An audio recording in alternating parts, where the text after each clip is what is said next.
Hello friends, तो आज हम लोग दिल्ली सल्तनत में गुलाम वंश कवर करने वाले हैं। और गुलाम वंश से पहले हम लोग जितने भी आक्रमणकारी थे या टेरर थे तो उनके बारे में हम लोग डिस्कस करेंगे। ठीक है, तो चलिए शुरू करते हैं। तो सबसे पहले हम लोग जान लेते हैं कि दिल्ली सल्तनत जो है वो 1206 से 1526 तक चली थी। ठीक है, और इससे पहले जो 1200 तक था वो हम लोगों में 1712 से 1200 तक जितने भी थे वो आक्रमणकारी जो थे वो हमारे जिन्होंने अटैक किया था तो उनके बारे में यहाँ पे दिया गया है। ठीक है, तो आप 712 ईस्वी से 1200 ईस्वी तक का याद रख सकते हैं। ठीक है, तो तीन आक्रमणकारी आए थे इस बीच, जिनमें पहला था मोहम्मद बिन कासिम, दूसरा था महमूद गजनबी और तीसरा था मोहम्मद गौरी। ठीक है, मोहम्मद बिन कासिम ने एक बार आक्रमण किया था और जो कि सबसे पहली बार 712 में किया था सिंध में। ठीक है, तब वहाँ का राजा दाहिर था और वहाँ की जो खलीफा होता है वो अल-हज्जाज था। ठीक है, चचनामा किताब से मेकुम्बिका के हमले का पता चलता है। ठीक है, तो इससे मतलब जैसे पूछ लिया जाता है कि मोहम्मद बिन कासिम के हमले का किस किताब के थ्रू हम लोगों को पता चलता है, तो वो चचनामा किताब के थ्रू हम लोगों को मोहम्मद बिन कासिम के हमले का पता चलता है। और उस समय फ़ारस का खलीफा जो था वो अल-हज्जाज था और वहाँ का राजा दाहिर था। ठीक है, अटैक उसने 712 ईस्वी में किया था। उसके बाद महमूद गजनवी, जिसने 17 बार आक्रमण किया। सबसे ज़्यादा उद्यमी आतंकवादी ये था जिसने 17 बार आक्रमण किया। बहुत ही आसान है इनके आक्रमण के सन। तो आप जैसे एकदम शुरुआती में मोहम्मद बिन कासिम ने किया था, फिर दोबारा में महमूद गजनवी ने किया था। ठीक है, तो महमूद गजनवी ने 17 बार आक्रमण किया और 1001 ईस्वी में से 1027 ईस्वी तक इसने आक्रमण किया है। ठीक है, कि भी जिसने आक्रमण किया और ये क्योंकि इसका नाम गजनी था ना, तो ये गजनी से ही आया था, है ना। गजनबी था, ये गजनी से आया था।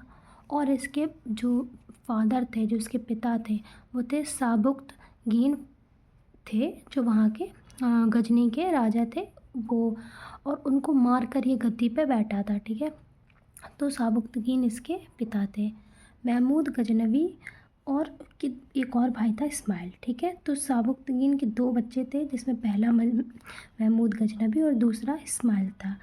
और महमूद गजनवी पिता को मारकर 998 ईस्वी पर गद्दी पर बैठा था और इसके 3 साल बाद इसने आक्रमण किया था। ठीक है, 1025 में इसने ईस्वी में इसने अटैक किया था। जो इसने जितने भी 17 अटैक किए हैं उनमें से जो इसका सबसे ज़्यादा जाने जाने वाला जो आक्रमण था वो था 1025 ईस्वी का सोमनाथ मंदिर पर जो इसने किया था। वहाँ से इसने 700 मन सोना लूटा और 1200 मन चांदी लूटा है। इसकी मृत्यु सोमनाथ मंदिर की लूट के 5 साल बाद यानी 1030 ईस्वी में हो गई। इतिहासकार जो इसके समकालीन इतिहासकार थे वो थे अल-बहरूनी, फ़ारूकी, उतवी, सिस्तारी और फिरदौसी। ठीक है, और अल-बरूनी ने एक किताब लिखी थी उल-हिंद। ठीक है, किताब उल-हिंद अल-बरूनी द्वारा लिखी गई थी। ठीक है, इतना हम लोगों ने ये महमूद गजनवी के बारे में जाना। अब तीसरा आता है मोहम्मद गौरी। तो जो मोहम्मद गौरी था इसने 5 बार आक्रमण किया था। ठीक है, और इसके जो 5 आक्रमण थे वो इसने सबसे पहला जो किया था 1175 में किया था, पहला वाला। दूसरा इसने किया था 1191 में, तीसरा 1192 में, चौथा तो इसने पहला आक्रमण जो किया था 1175 में किया था, दूसरा 1178 में किया था, तीसरा 1191 में, चौथा 1192 में और पाँचवा 1194 में किया था।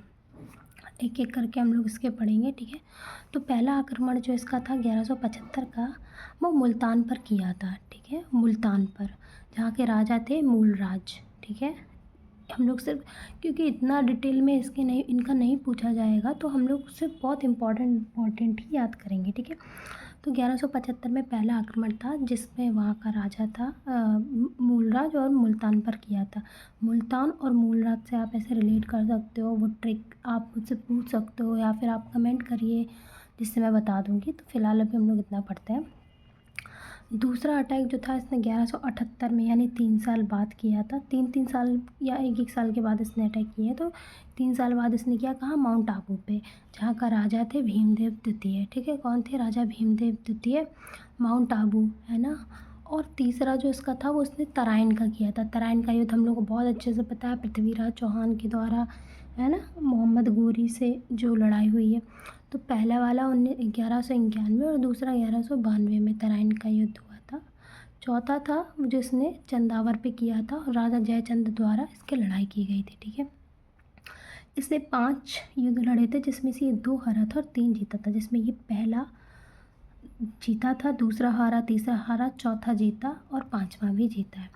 ठीक है, गोरी का कमांडर बख्तियार खिलजी ने नालंदा विश्वविद्यालय में आग लगाई थी। हम लोगों से ये कई बार प्रश्न में पूछा जाता है कि नालंदा विश्वविद्यालय को आग लगाने वाला कौन था, तो वो गोरी का कमांडर था बख्तियार खिलजी। ठीक है, जिसने नालंदा विश्वविद्यालय में आग लगाई थी।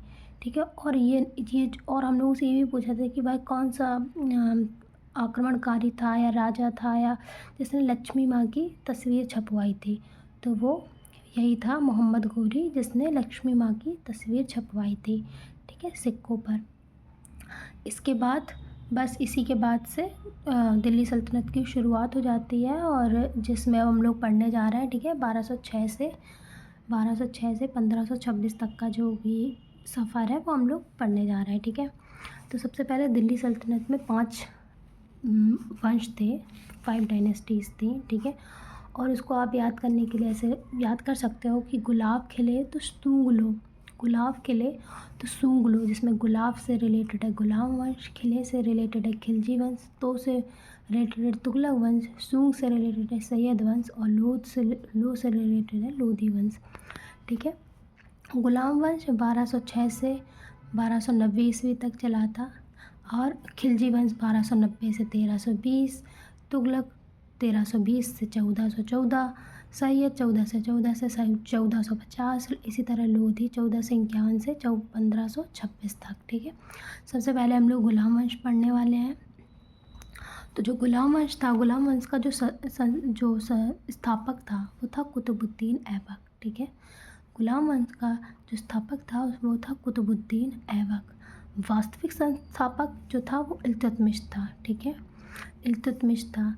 दिल्ली का पहला सुल्तान इल्तुतमिश था। वो इसलिए क्योंकि कभी भी कुतुबुद्दीन ऐबक ने सुल्तान की उपाधि नहीं एक्सेप्ट की। उसने कभी भी अपने आप को सुल्तान एक्सेप्ट नहीं किया। ठीक है, हम और वो हमेशा मतलब उसने जो खुद को जो वो दिया था तो मलिक और सिपह सलार का टाइटल दिया था, बट कभी भी सुल्तान का नहीं। और लोगों द्वारा उसको एक लाख पक्ष का एक टाइटल दिया गया था, वो हम आगे पढ़ेंगे। ठीक है, तो पहला सुल्तान इसीलिए हम लोग उसको इल्तुतमिश बोलते हैं। ठीक है, इल्तुतमिश के तुर्की गुलाम। ठीक है, इल्तुतमिश के तुर्की गुलाम जिसे 40 का समूह या चहलगनी बोलते हैं। ये बहुत इम्पोर्टेंट है, बहुत ज़्यादा इम्पोर्टेंट है कि 40 का समूह क्या है। ठीक है, दिल्ली सल्तनत के संबंध में 40 का समूह क्या है, तो इल्तुतमिश के तुर्की गुलाम थे, उनको 40 का समूह या चिलगनी बोला जाता है। ठीक है, और बाद में जब रजिया सुल्तान की हत्या हो गई थी तो चिलगनियों द्वारा ही सत्ता संभाली गई थी बाद में। ठीक है, और तो सबसे यहाँ से हमने पढ़ना शुरू किया। संस्थापक कुतुबुद्दीन ऐबक हो गया, वास्तविक संस्थापक इल्तुतमिश हो गया, पहला सुल्तान इल्तुतमिश हो गया। इल्तुतमिश ने सिक्के चलवाए थे चांदी के और जीतल। ठीक है, जिसको चांदी के सिक्के टंका बोलते हैं और जीतल जो है वो कॉपर के सिक्कों को बोला जाता। सुल्तानगढ़ी की स्थापना इल्तुतमिश द्वारा की गई थी। बहुत ही आसान है सुल्तानगढ़ी, जो सुल्तान बना था उसने सुल्तानगढ़ी की स्थापना की थी, तो सुल्तानगढ़ी की स्थापना इल्तुतमिश द्वारा की गई। कुतुबुद्दीन ऐबक अढ़ाई दिन का झोपड़ा अजमेर में कुतुबुद्दीन ऐबक द्वारा बनवाया गया। पहली मस्जिद कुब्बत उल इस्लाम नामक जो दिल्ली में है वो भी कुतुबुद्दीन ऐबक द्वारा बनवाई गई। जो कुतुबुद्दीन ऐबक द्वारा स्वयं को जो टाइटल दिए गए थे वो टाइटल्स थे सिपा सलार और मलिक। हमेशा वो अपने आप को मलिक या सिपा सलार बुलाता था। लोगों द्वारा जो उसको टाइटल दिया गया था वो था लाख बख्श और लाख बख्शी था। ठीक है। इल्तुतमिश ने कुतुबुद्दीन की बेटी से विवाह किया था। जो इल्तुतमिश था उसने कुतुबुद्दीन की बेटी से ही विवाह कर लिया था। और इल्तुतमिश जो था वो कुतुबुद्दीन ऐबक का ही गुलाम था, इसलिए इल्तुतमिश को गुलामों का गुलाम भी बोला जाता है। ठीक है। गुलाम का गुलाम इल्तुतमिश। ठीक है। इल्तुतमिश उसके बाद फिर आई रज़िया सुल्तान। ठीक है। रज़िया सुल्तान जो कि पहली और आखिरी महिला शासक थी जिसने पर्दा प्रथा का बहिष्कार किया था और कुबाह कुलह को माना था। इन्होंने सिक्के चलाए थे।